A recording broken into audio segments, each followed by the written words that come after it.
안녕하십니까? 정성산TV입니다. 부정선거 카르텔 충격 실체에 대해 소식을 전해드리겠습니다. 선관위 서버 프로그램 모두 다산타워 건물 내서 관장했습니다. 한국전자투표회사는 다산그룹의 자회사로 2017년 2월 3일 설립됐습니다. 한국전자투표회사는 설립과 동시에 한국중앙선거관리위원회의 전자투표 소프트웨어를 독과점으로 납품 관리하는 업체로선 정됐고 대한민국 제19대 대통령 선거의 소프트웨어를 납품했습니다. 중앙선거관리위원회에서는 이를 K보팅이란 이름으로 홍보를 시작했습니다. 2017년 당시 한국전자투표회 사장은 지재식이다. 지재식은 민주노총 중앙집행위원, KT노조위원장 등을 역임하며 KT 분사 및 민영화 반대 파업 운동을 주도적으로 펼쳤던 정치적 성향이 분명한 인물이다. 지재식은 김대중 대통령 비서실 행정관 노무현 정부 민주평통 상임위원 민주당 미디어 특위위원장으로 역임한 양재원과 절친으로 알려진 인물입니다.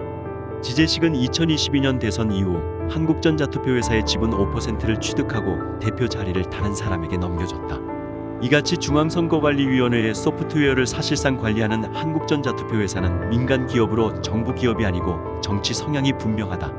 한국전자투표는 다산그룹의 자회사입니다. 다산그룹의 지배 구조를 살펴보면 다음과 같습니다. 다산그룹의 지배 구조는 다산인베스트가 최상위에 자리 잡고 있고 남민호 외 특수관계인이 모든 지분 100%를 보유하고 있다.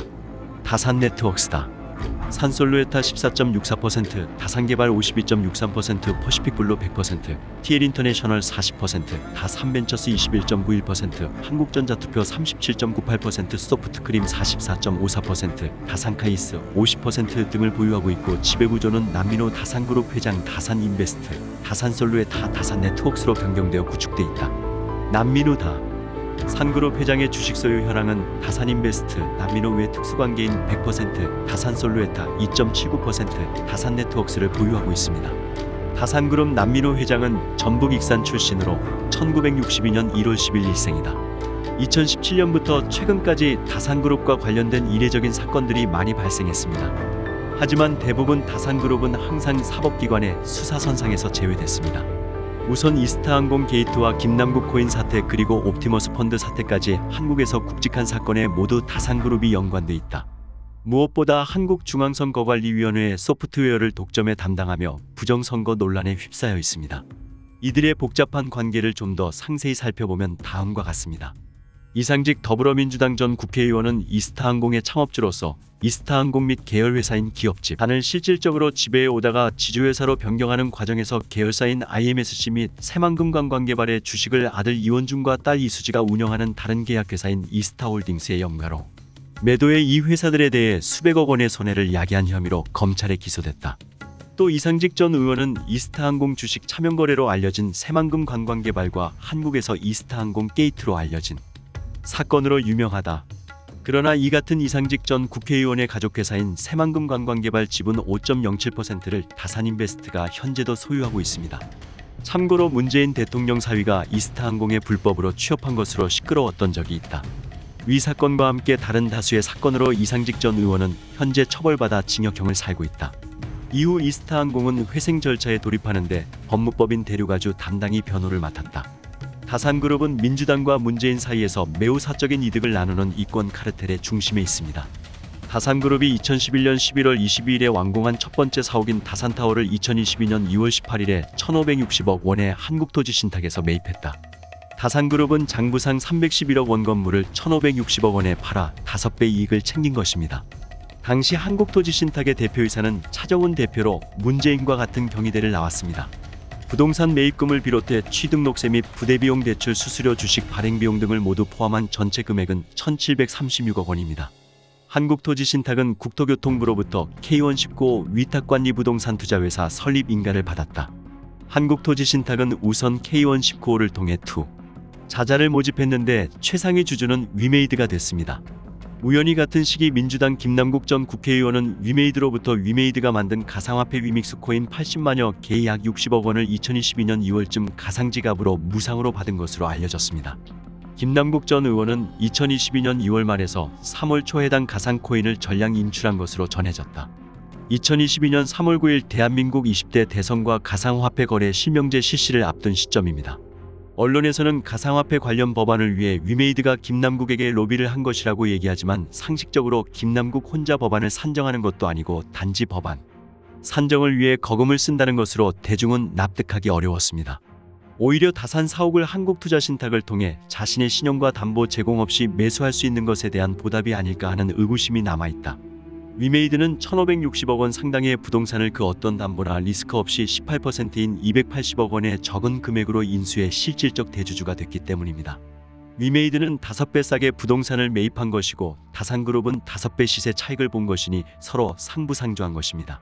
추가로 중앙선거관리위원회는 한컴 MDS의 서버 및 서버 백업 위탁 업무를 맡겨 선관위의 시스템을 운영한다고 합니다. 한컴 MDS가 중앙선거관리위원회의 서버 및 서버 백업 서비스를 제공하고 있는데 최근 한컴 MDS는 사명을 MDS테크로 바꿨습니다. 이들의 회사는 다산그룹의 다산타워에 있습니다. 신기한 것은 다산그룹이 다산타워를 매각할 2022년 5월쯤 당시 한컴은 플리그램과 주식 및 경영권 양수도 계약을 체결하고 한컴 MDS 등 총 11개 자회사를 포함한 주식 및 경영권 양수도 계약을 체결했다고 공시했다. 양도 가액은 1,050억 원이다. 한컴 MDS를 인수한 플레이그램의 오너는 김재욱 대표입니다. 김재욱 대표는 지주사인 비썸홀딩스의 최대 주주인 비덴트를 통해 비썸홀딩스 지분 34%를 확보하고 있다. 비썸은 국내 최대 규모의 가상화폐 거래소입니다. 요컨대 중앙선거관리위원회는 소프트웨어를 다산그룹의 한국전자투표에서 제공받고 서버 및 서버 백업 위탁 업무를 한컴 MDS에서 서비스를 받고 있습니다. 그런데 그 회사들이 있는 곳이 공교롭게도 모두 경기도 성남시 대왕판교로 644번 길 49 다산타워에 있습니다. 그 주소지에서 서버와 프로그램을 모두 관장할 수 있다는 얘기입니다. 그리고 그들은 모두 가상화폐 자산가에 의해 그 주소지의 부동산 및 회사를 정리했고 그 과정에서 민주당 김남국 의원이 60억 원 상당의 가상화폐까지 받았습니다. 우연이라고 보기엔 너무나도 딱 들어맞는 정황입니다. 남민우 인터뷰에 따르면 2004년 다산네트워크스는 쌓여가는 부실과 현금 고갈로 경영위기를 맞게 됐다고 합니다. 중국 화웨이가 핸드폰 사업에 진출하면서 화웨이가 독일 기업 지멘스와 합작해 화웨이단 말기 TD-SCDMA 만들면서 같은 해 지멘스는 다산네트워크에 1억 달러 투자 제안을 했다. 남미로 사장은 약 1,000억 원의 다산네트워크 경영권을 지멘스에 넘겼습니다. 그리고 화웨이 영향으로 2007년 지멘스가 노키아에 넘어갔습니다. 그리고 화웨이와 노키아는 노키아가 51%, 화웨이가 49% 지분 구조를 가진 합작회사 TD테크를 설립하고 노키아로 넘어간 지멘스는 2008년 다시 남민호 사장에게 다산네트워크 경영권을 480억 원에 팔았습니다. 그 과정을 통해 남민우는 4년 만에 520억 원을 번 셈이다. 상식적으로 중국 화웨이가 없었으면 불가능한 일이었습니다. 남민우는 이 일을 어려움을 극복한 사례이고 벤처 정신이라고 사람들에게 인터뷰로 자랑하고 다닙니다. 결과적으로 보면 2002년 대선 이후 2004년 남민우는 회사 경영권을 잠시 팔아 520억 원을 벌었다. 2003년에는 검찰에서 중앙선거관리위원회의 납품 비리를 수사하며 SKCNC와 관우정보통신 등을 기소한 이후이다. 남민우가 자신의 회사 경영권을 외국 회사에 잠시 팔아 검찰 수사를 피한 것이 아닌가라는 의구심이 제기됐습니다. 또 2022년 문재인 정부가 끝나가는 시점 남민우는 다산네트워크 사업 부동산을 팔아 약 1,249억 원을 벌었다. 다산그룹은 2022년 2월 18일 한국토지신탁에 다산타워 사옥을 매각한 대금으로 같은 해 12월 문화유통북스를 합병했습니다.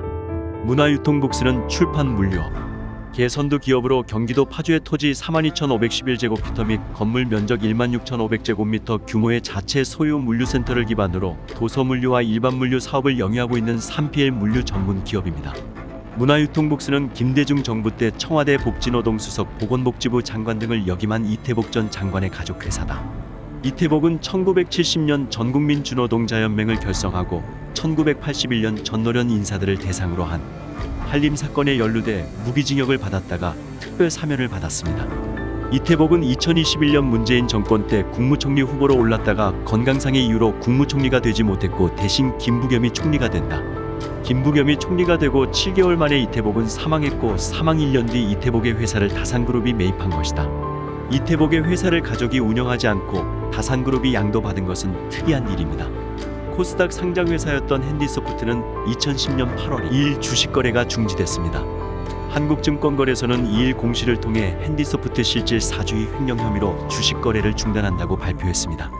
거래소에 따르면 핸디소프트와 솔루션 업체 인네트의 실질 사주인 이상필 씨가 290억 원 자기 자본 대비 69.8%를 횡령한 혐의가 의심된다고 밝혔다. 실제 사주로 밝혀진 이상필은 2009년 4월 핸디소프트의 안영경 대표로부터 120억 원의 핸디소프트 지분 29.9%를 인수해 최대 주주가 됐습니다. 부연하자면 이상필은 120억 원을 투입해 동양홀딩스를 인수하고 동양홀딩스가 핸디소프트의 경영권을 취득하게 한 후 몽골구리 광산법인의 지분 51%를 취득하도록 했습니다. 이에 몽골구리 광산법인의 지분 취득 대가로 핸디소프트가 낸 돈 290억 원 횡령한 혐의입니다. 이 사건으로 이상필은 구속됐다.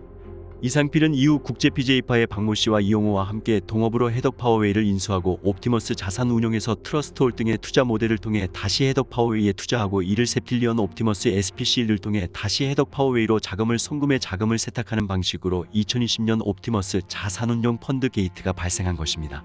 즉 핸디소프트 기업이 다산그룹에 인수할 때 등장한 이상필이 구속됐다가 약 10년 만에 옵티머스 게이트에 다시 나타났습니다.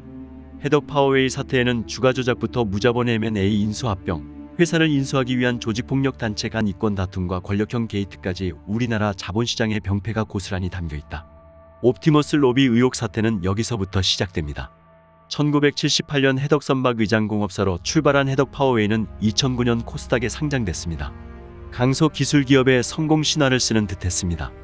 주력 상품인 선박용 방향키의 경우 세계시장 점유율 1위를 기록했습니다. 그 결과 2010년, 2011년 한국거래소가 선정한 코스닥 시장 히든 챔피언에 2회 연속 이름을 올렸다. 2011년 상반기에는 한국수출입은행이 선정한 히든 챔피언으로도 뽑혔습니다. 그랬던 회사가 망가지기 시작한 것은 2015년 조선 경기가 침체를 겪으면서다. 조선업 침체는 해운산업에 치명타를 안겼습니다.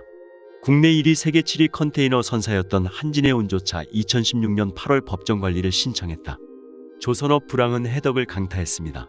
창업주인 구재고 전 대표는 결국 2018년 4월 자신의 지분 52.39%를 매각했습니다.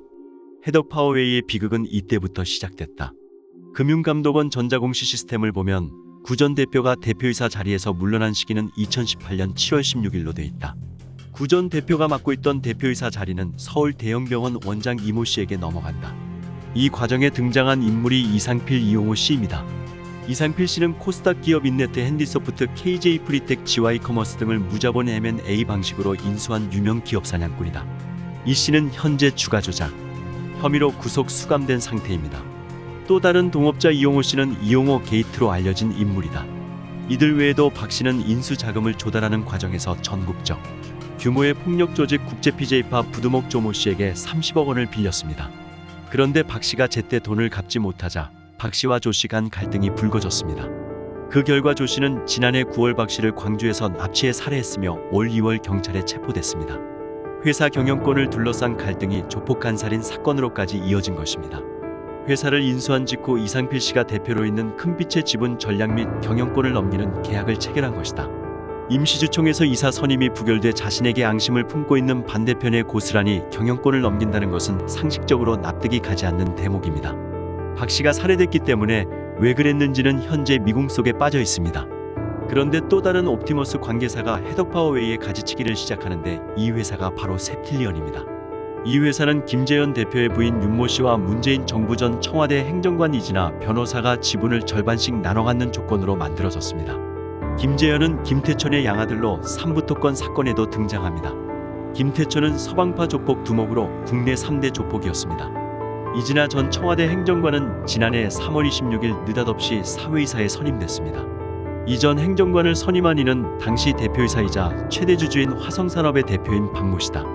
관련 업계에선 이 전 행정관의 사회이사 선임 배경에 김재현 옵티머스 자산운용 대표의 입김이 있었다고 보고 있습니다.